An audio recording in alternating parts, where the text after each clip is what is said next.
few years ago, I was diagnosed with type 1 diabetes, and my life changed upside down. And I didn't realize the value of this till saw what I saw happen with my son. When I just noticed my health was not doing so good, I went to a nurse and she looked at me and she said, she had tears in her eyes, and she said, "Nick, your blood sugars are 33. Do you realize that?" I said, "No, I haven't checked my blood sugars ever."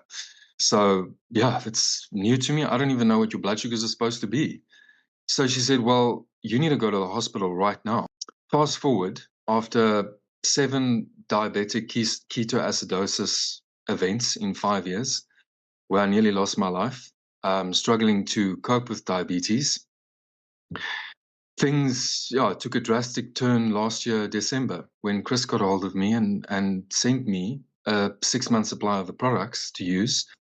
2 days after wearing the X39, I actually said to my dad, "So I can't believe how much energy I have."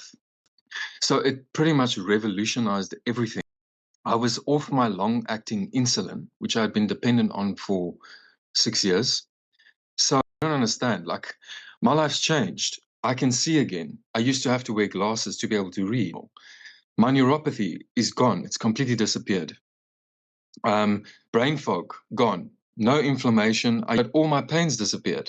And most importantly, my blood sugars stabilized. This journey has been pretty remarkable at every level.